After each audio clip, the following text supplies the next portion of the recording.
Welcome to Life by Design. I'm your host, Dr. Jamie Richards, and I'm not joined today by anybody. I'm flying solo. I'm here in the practice.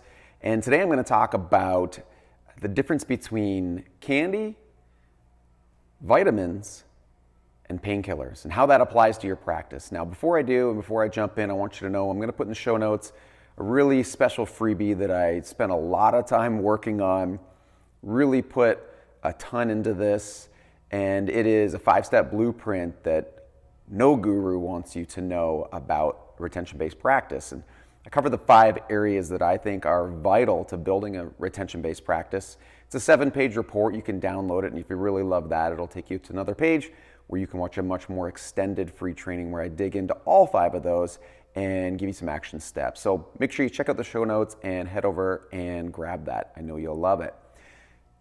Candy, vitamins, and painkillers. What am I talking about when I talk about those 3 things, especially when applied to a practice? I came across this concept somewhere along the way, and it just made so much sense and struck me as it applies to a chiropractic practice. So candy, as an example, is something that is short-lived, tastes good, thank you, forget about it, never think about it again until I have another craving for candy.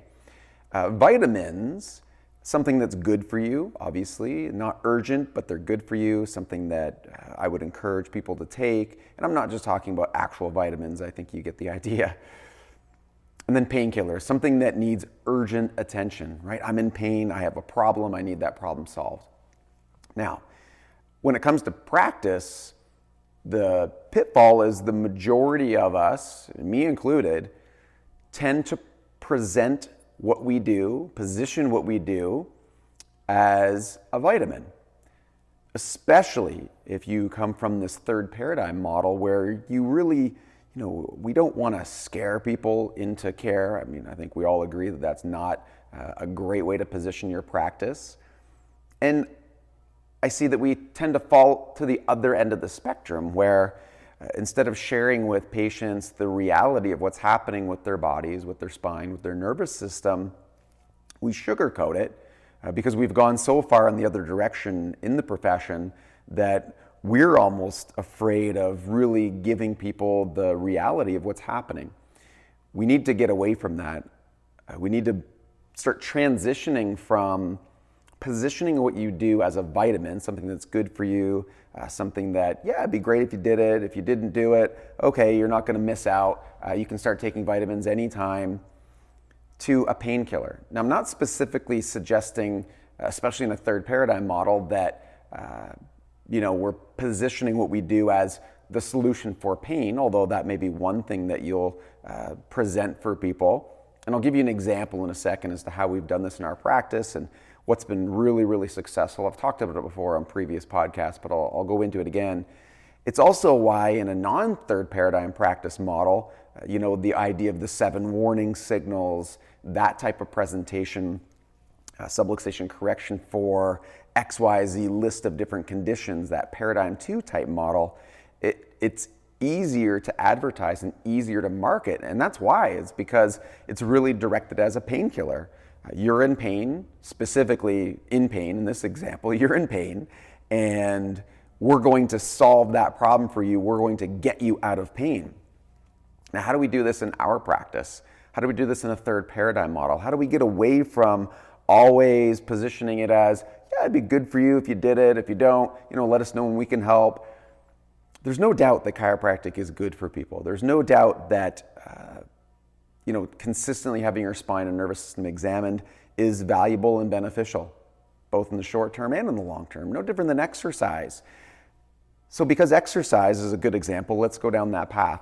Let's say, for example, we know that regular exercise is extremely beneficial, life-changing, longevity enhancing, and has the ability to potentially help your body overcome from some serious conditions.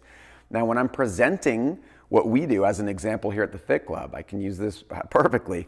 We've been presenting different offers along the way and we've had success, but I've always shied away from, let's say, weight loss or fat loss because I just didn't like positioning it in that way. But when I took a step back and I realized, okay, what is the biggest pain point for people in my community? What are they looking for? What offer can I create? And I don't mean offer by, a reduced fee. What I mean by is, what problem can I solve for them? And if I can solve that problem for them and they can see us as a solution, it's more likely that they'll take advantage of whatever that next step happens to be. And so I recently created a report and a video training called the No BS Fat Loss Formula. And I just went in and I talked about the real no BS way to solve this problem. And it was pretty amazing actually when I launched that, and within minutes, I mean legitimately minutes, I put it up. My ad wasn't even approved yet. I sent out some emails to different components of the list, and people just started opting in and opting in and opting in and opting in. And it just, I had a feeling that was going to happen, and it did. And it just reminded me that aligning your position with something that is solving somebody's biggest problem, their biggest pain point, creating your solution as a painkiller for them, for your market, is the fastest way to generate new leads and new prospects into your business and into your practice. More valuable, more important than your marketing funnel, more important than your posts and your Instagram, is really nailing the bullseye on how you can solve somebody's biggest issue. And that really is the difference between candy, vitamins, and painkiller. Now, what do we do in practice? How do we do that? I think the easiest solution is starting to position what we do in a third paradigm practice as solving spine and spinal health related problems. Now, that doesn't mean I'm saying I'm going to fix your neck pain, back pain, sciatica, shoulder issues.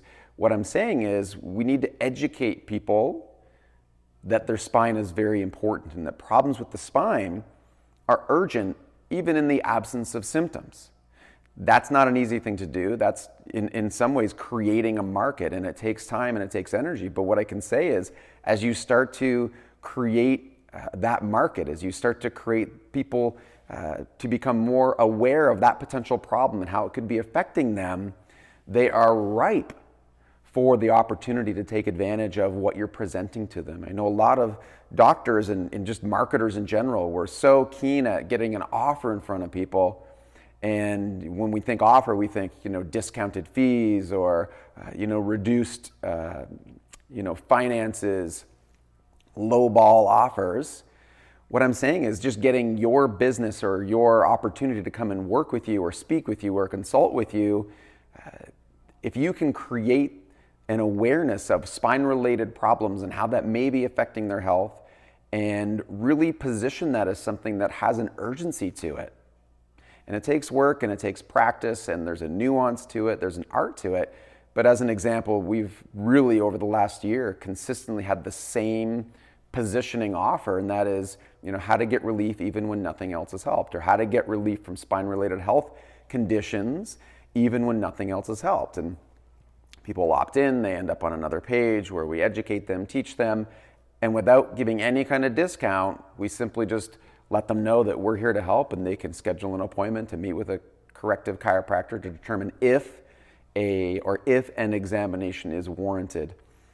Now, there's other marketing going on that continues to position that, but here's what I want you to think about today is really think about, am I communicating both in my marketing? Am I communicating in my day one, day two? Am I communicating in my ongoing education at the table and beyond as candy, vitamin, or painkiller?